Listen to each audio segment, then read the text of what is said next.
Joshua അധ്യായം 12. കീഴടക്കിയ രാജാക്കന്മാർ. ജോർദാന് കിഴക്ക് അർനോൻ താഴ്വര മുതൽ ഹെർമോൺ മല വരെയും കിഴക്ക് അരാബ മുഴുവനും ഇസ്രായേൽ ജനം ആക്രമിച്ച് കൈവശപ്പെടുത്തി.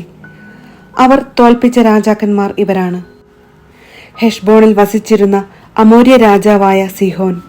അവന്റെ രാജ്യം അർനോൻ താഴ്വരയുടെ അരികിലുള്ള അരോവേർ മുതൽ താഴ്വരയുടെ മധ്യത്തിലൂടെ അമ്മോന്യരുടെ അതിരായ യാബോക്ക് നദി വരെ കിടക്കുന്ന ഗിലെയാദിന്റെ പകുതിയും, കിഴക്ക് അരാബ മുതൽ കിന്നരോത്ത് സമുദ്രം വരെയും ബത്ജഷിമോത്തിന് നേരെ അരാബ സമുദ്രം വരെയും തെക്ക് പിസ്ഗായുടെ അടിവാരത്തുള്ള ഉപ്പുകടൽ വരെയും വ്യാപിച്ചിരുന്നു. അഷ്താരോത്തിലും എദ്രയിലും താമസിച്ചിരുന്ന റഫായിം കുലത്തിൽ അവശേഷിച്ചിരുന്ന ബാഷാൻ രാജാവായ ഓഗിനെയും അവർ പരാജയപ്പെടുത്തി. ഹെർമോൺ മലയും സാലേക്ക തുടങ്ങി മാക്കായുടെയും ഗഷൂറിന്റെയും അതിർത്തികൾ വരെയും ബാഷാനും ഗിലെയാദിന്റെ അർദ്ധഭാഗവും ഹെഷ്ബോൺ രാജാവായ സീഹോന്റെ അതിർത്തി വരെയും അവന്റെ രാജ്യത്തിൽ ഉൾപ്പെട്ടിരുന്നു. കർത്താവിന്റെ ദാസനായ മോശയും ഇസ്രായേൽ ജനവും അവരെ പരാജയപ്പെടുത്തി.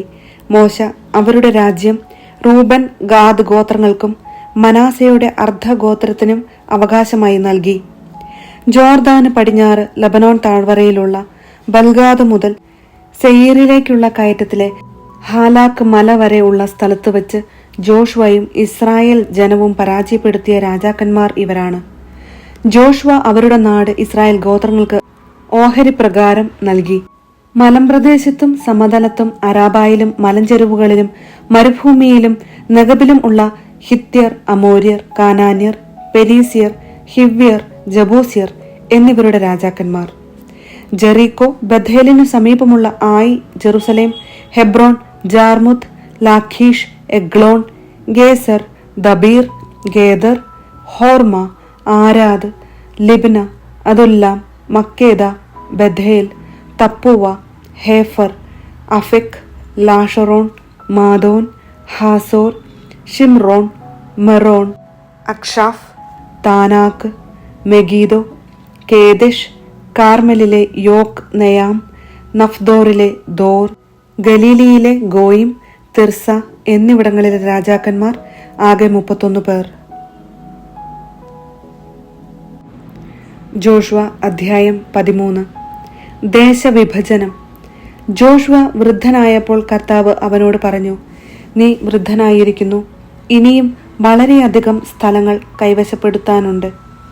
അവശേഷിക്കുന്ന സ്ഥലം ഇതാണ്: ഫിലിസ്ത്യരുടെയും ഗഷൂര്യരുടെയും ദേശങ്ങളും കാനാന്യർക്കുള്ളതെന്ന് കരുതപ്പെടുന്നതും, ഈജിപ്തിന് കിഴക്ക് ഷീഹോർ മുതൽ വടക്ക് എക്രോന്റെ അതിർത്തികൾ വരെയുള്ള സ്ഥലവും, ഫിലിസ്ത്യ രാജാക്കന്മാർ ഭരിച്ചിരുന്ന ഗാസ, അഷ്ദോദ്, അഷ്കലോൺ, ഗത്ത്, എക്രോൺ എന്നീ 5 പ്രദേശങ്ങളും, തെക്ക് ആവിം ദേശവും കാനാൻ ദേശവും, സീദോന്യരുടെ മൊറാറയും അമോര്യരുടെ അതിർത്തിയായ അഫേക്ക് വരെയും, ഗബാല്യരുടെ ദേശവും, ഹെർമോൺ മലയുടെ താഴെ ബാൽഗാദ് മുതൽ ഹാമാത്തിലേക്കുള്ള പ്രവേശനം വരെയും, ലബനോനും മിസ്രഹോത്മായിമിനും ലബനോനും ഇടയ്ക്കുള്ള സീദോന്യരുടെ മലമ്പ്രദേശങ്ങളും ഇതിൽപ്പെടുന്നു.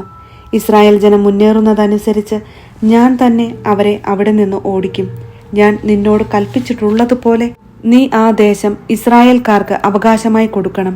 ഈ ദേശം 9 ഗോത്രക്കാർക്കും മനാസയുടെ അർദ്ധഗോത്രത്തിനും അവകാശമായി വിഭജിച്ചു കൊടുക്കുക.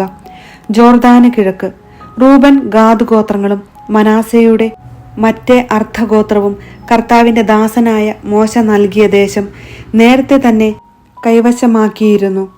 ജോർദാൻ നദിയുടെ കിഴക്കുവശത്തായിരുന്നു അത്. അർനോൺ താഴ്വരയുടെ മധ്യത്തിലുള്ള പട്ടണവും ആ താഴ്വരയുടെ അറ്റത്തുള്ള അരോവേർ മുതൽ മെദേബ സമതലം ഉൾപ്പെടെ ദീബോൻ വരെയും, ഹെഷ്ബോൺ ഭരിച്ചിരുന്ന അമോര്യ രാജാവായ സീഹോന്റെ പട്ടണങ്ങളും അമോര്യരുടെ അതിർത്തികൾ വരെയും, ഗിലെയാദും ഗഷൂറും മാക്കായും ഹെർമോൺ മലയും സലേക്ക വരെയുള്ള ബാഷാനും, എദ്രയിലും അസ്താരോത്തിലും ഭരിച്ചിരുന്ന ബാഷാൻ രാജാവായ ഓഗിന്റെ ദേശങ്ങളും ഉൾപ്പെട്ടതായിരുന്നു അത്. ഓഗ് മാത്രമേ റഫായിം കുലത്തിൽ അവശേഷിച്ചിരുന്നുള്ളൂ. ഇവരെ മോശ തോൽപ്പിച്ചു പുറത്താക്കി. എങ്കിലും ഇസ്രായേൽ ജനം ഗഷൂര്യരെയോ മാക്കാത്യരെയോ തുരത്തിയില്ല. അവർ ഇന്നും ഇസ്രായേൽക്കാരുടെ ഇടയിൽ വസിക്കുന്നു. ലേവിയുടെ ഗോത്രത്തിന് മോശ അവകാശമൊന്നും നൽകിയില്ല. അവൻ അവരോട് പറഞ്ഞതുപോലെ ഇസ്രായേലിന്റെ ദൈവമായ കർത്താവിന് അർപ്പിക്കുന്ന ദഹനബലികളാണ് അവരുടെ അവകാശം. റൂബന്റെ ഗോത്രത്തിനും കുടുംബമനുസരിച്ച് മോശ അവകാശം കൊടുത്തു. മെദേബായോട് ചേർന്ന് കിടക്കുന്ന സമതലങ്ങളും അർണോൺ താഴ്വരയുടെ മധ്യത്തിലുള്ള പട്ടണവും ആ താഴ്വരയുടെ അറ്റത്തുള്ള അരോവേറും ഉൾപ്പെട്ടതാണ് അവരുടെ ദേശം. ഹെഷ്ബോണും സമതലവും അതിലുള്ള പട്ടണങ്ങളും ദീബോനും ബാമോത് ബാലും ബേത്ബാൽ മേയോനും യാഹാസും കെദേമോത്തും മെഫാത്തും കിരിയാതായിമും സിബ്മായും സമതലത്തിലെ ചെറുകുന്നിലുള്ള സെരത് ഷാഹാറും ബത്പയോറും പിസ്ഗ ചരിവുകളും ബേത്ജഷിമോത്തും ഹെഷ്ബോൺ ഭരിച്ചിരുന്ന അമോര്യ രാജാവായ സീഹോന്റെ രാജ്യം മുഴുവനും സമതലത്തിലെ പട്ടണങ്ങളും ഇതിലുൾപ്പെടുന്നു. അവന്റെയും മിദിയാനിലെ നേതാക്കന്മാരായ ഏവി, റേക്കം, സുർ, ഹൂർ, രേബ എന്നിവരെയും മോശ തോൽപ്പിച്ചു. സീഹോനിലെ പ്രഭുക്കന്മാരായ ഇവർ അവിടെ വസിച്ചിരുന്നു. ഇസ്രായേൽ ജനം വാളിനിരയാക്കിയവരുടെ കൂട്ടത്തിൽ ബയോറിന്റെ മകനും മന്ത്രവാദിയുമായ ബാലാമും ഉണ്ടായിരുന്നു. ജോർദാൻ തീരം ആയിരുന്നു റൂബൻ ഗോത്രത്തിന്റെ പശ്ചിമ അതിർത്തി. അവർക്ക് കുടുംബക്രമമനുസരിച്ച് അവകാശമായി ലഭിച്ച പട്ടണങ്ങളും ഗ്രാമങ്ങളുമാണിവ. ഗാദിന്റെ ഓഹരി. ഗാദ് ഗോത്രത്തിനും കുടുംബക്രമമനുസരിച്ച് മോശ അവകാശം നൽകി. അവരുടെ ദേശങ്ങൾ: യാസാർ, ഗിലെയാദിലെ പട്ടണങ്ങൾ, റബ്ബായുടെ കിഴക്ക് അരോവേർ വരെ അമോന്യരുടെ ദേശത്തിന്റെ പകുതി, ഹെഷ്ബോൺ മുതൽ റാമാത്ത് മിസ്പയും ബത്തോണിമും വരെ മഹാനായും മുതൽ ദബീറിന്റെ പ്രദേശം വരെ, താഴ്വരയിലെ ബത്ഹാറാം, ബത് നിമ്ര, സുക്കോത്ത്, സാഫോൻ, ഹെഷ്ബോൺ രാജാവായ സീഹോന്റെ രാജ്യത്തിലെ ബാക്കി ഭാഗം എന്നിവയാണ്.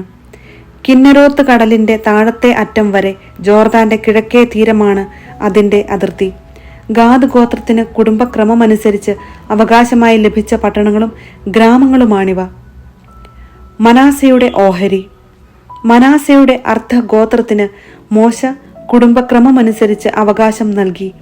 അവരുടെ ദേശം മഹനായിം മുതൽ ബാഷാൻ മുഴുവനും, ബാഷാൻ രാജാവായ ഓഗിന്റെ രാജ്യം മുഴുവനും, ബാഷാനിലുള്ള ജായിറിന്റെ എല്ലാ പട്ടണങ്ങളും, 60 പട്ടണങ്ങളും ഗിലെയാദിന്റെ പകുതിയും, അഷ്താരോത്ത്, എദ്രയി എന്നീ ബാഷാനിലെ ഓഗിന്റെ രാജ്യത്തുള്ള പട്ടണങ്ങളും ഉൾപ്പെട്ടിരുന്നു. മനാസയുടെ മകനായ മാക്കീറിന്റെ സന്തതികളിൽ പകുതി പേർക്ക് കുടുംബക്രമമനുസരിച്ച് ലഭിച്ചതാണിവ. ജെറീക്കോയുടെ കിഴക്ക് ജോർദാന് അക്കരെ മൊവാബ് സമതലത്തിൽ വച്ച് മോശ അവകാശമായി വിഭജിച്ചു കൊടുത്തവയാണിവ. എന്നാൽ ലേവിയുടെ ഗോത്രത്തിന് മോശ അവകാശമൊന്നും നൽകിയില്ല. അവൻ അവരോട് പറഞ്ഞതുപോലെ ഇസ്രായേലിന്റെ ദൈവമായ കർത്താവ് തന്നെയാണ് അവരുടെ അവകാശം.